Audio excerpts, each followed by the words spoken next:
Hello friends, நம்ம இன்றைக்கி அதை பற்றி பார்க்க போகிறோம்னா இலக்கிய வரப்போ எபிசோடில் என்ன இன்ட்ரெஸ்டிங்கான சுவாரஸ்யமான விஷயம் நடக்க போகுதாங்க பார்க்க போகிறோம். வாங்க வீடியோக்குள்ளே போயிடலாம். நம்முடைய இலக்கியா பார்த்தீங்கன்னா ரூம்குள்ளே போகிறப்ப கௌதம் வந்து டென்ஷனாக வந்து மொபைலில் வந்து பேசிகிட்டு இருக்காங்க. நம்ம இலக்கியா பார்த்தீங்கன்னா எதுக்கு கௌதம் இவ்வளோ டென்ஷனாக வந்து பேசிகிட்டு இருக்கு அப்படின்ற மாதிரி கேட்டதுக்கு, நம்ம அந்த மாணிக்கத்தோட இடத்த வந்து வாங்குறது இருந்தோம்ல, அந்த இடத்த வந்து இப்போ வேறு யாரோ வந்து வாங்குறதா எனக்கு இன்ஃபர்மேஷன் வந்திருக்கு அப்படின்ற மாதிரி வந்து சொல்கிறாங்க. நம்ம இந்த வேலையை வந்து செய்யறதுக்கு யார் தடையாக இருக்காங்கன்னு தெரியல அப்படின்ற மாதிரி வந்து கௌதம் வந்து சொன்னதுக்கு, எனக்கு என்னமோ வந்து கண்டிப்பாக உங்கள் பைரவியமாக தான் வந்து இதில் வந்து தடையாக இருக்காங்க கௌதம். ஏன்னா வந்து நான் வந்து இன்றைக்கி வந்து அவங்கள வந்து ரூமில் ஃபோன் பேசிட்டு வந்து கேட்டப்போ ரொம்ப டென்ஷனாக பேசினா அவங்கள வந்து ஃபாலோ பண்ணிட்டு போனப்போ எஸ்எஸ்கே கூட வந்து அவங்க வந்து பேசிகிட்டு இருந்தாங்க. இங்கே பாருங்கள் அந்த வீடியோ அப்படின்ற மாதிரி வந்து காட்டுறாங்க. அதனால் பார்த்தீங்கன்னா பைரவி அம்மாவுக்கு என்ன லாபம் இருக்குது அப்படின்ற மாதிரி வந்து சொல்கிற பார்த்தீங்கன்னா, நம்ம இலக்கிய வந்து அவங்க நம்மளை வந்து ஜெயிச்சிடாங்களான்னு கண்டிப்பாக நம்ம வந்து இந்த வீட்டை விட்டு சேர்மன் போஸ்டிங் எல்லாமே கொடுத்துடணும். அதே அவங்க தோற்றுட்டு அந்த வீட்டை விட்டு போயிடணும்னு வந்து சொன்னாங்களே, அதில் வந்து எப்படியாவது வந்து அவங்க வந்து வின் பண்ணி கம்பெனியோட பொறுப்பு வீட்டு பொறுப்பெல்லாம் வந்து எடுத்துக்கலான்னு பார்க்குறாங்க கௌதம்.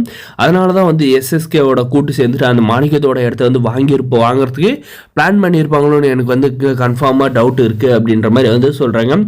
அதுக்காக நம்மளுடைய கௌதமும் பார்த்தீங்கன்னா ஒரு வேலை வந்து இருக்கும் இலக்கியா, அந்த மாதிரி வந்து இருந்தால் வந்து நான் வந்து பைரவியமாகவும் சரி அந்த எஸ்எஸ்கேவும் சரி நான் வந்து சும்மா விட மாட்டேன். நான் வந்து தேடி பிடிச்ச இடத்துல அனாதாசிரமம் வந்து ஆரம்பிக்கலான்னு பார்த்தா அதில் அந்த இடத்துல வந்து கை வைக்க போகிறாங்களா, அதுவும் வந்து பார்க்குறேன். அந்த எஸ்எஸ்கேவுக்கு வந்து எப்படி அந்த இடம் கிடைச்சிருது, மாணிக்கத்தை அந்த இடத்தோட ரிஜிஸ்ட்ரேஷன் அப்படியே நான் வந்து கையெழுத்து போட விடாது பண்ணி அன்றைக்கே வந்து நம்ம வந்து அந்த இடத்த வந்து ரிஜிஸ்ட்ரேஷன் பண்ணுற மாதிரி நான் வந்து பண்ணுறேன்னா இல்லையா பாரு.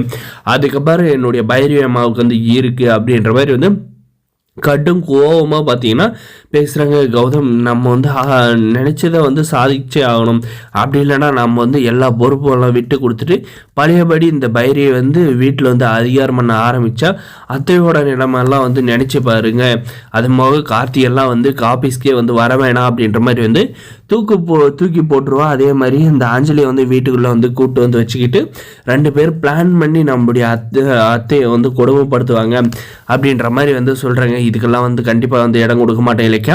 கண்டிப்பாக மாணிக்கத்தோட இடம் வந்து அந்த எஸ்எஸ்கே வந்து என்ன பிளான் பண்ணி இடத்த வந்து வாங்கணும்னு நினச்சோன்னா அதெல்லாம் வந்து முறியடிச்சு அந்த இடத்த வந்து நம்ம வந்து வாங்கி அதை வந்து ரெனோவேட் பண்ணி அந்த இடத்துல வந்து ஒரு கட்டாயம் ஒரு பெண்களுக்கான அனாத ஆசிரமத்தை வந்து ஆரம்பித்து அதை வந்து ரேவதி அம்மா கையால் வந்து திறக்க வைக்கிறோம். அதை வந்து இந்த பைரவி அம்மா வந்து இனாக்ரேஷன் ஃபங்க்ஷனை வந்து கூப்பிட்டு அதுதான் நம்ம கொடுக்குற வந்து பெரிய அடி. அந்த ஃபங்க்ஷனில் வந்து பார்த்து நம்ம வந்து செய்ய முடியாதுன்றதை நினச்சதை வந்து செஞ்சு காட்டிட்டாங்களேன்றதை வந்து வாயை பொழந்துக்கிட்டு பார்க்கணும் அப்படின்ற மாதிரி வந்து சொல்ல போகிறாங்க. வர போகிற எபிசோட் இதான் நடக்கும். இந்த வீடியோ லைக் மறக்காது சப்ஸ்கிரைப். தேங்க்ஸ் ஃபார் வாட்சிங்.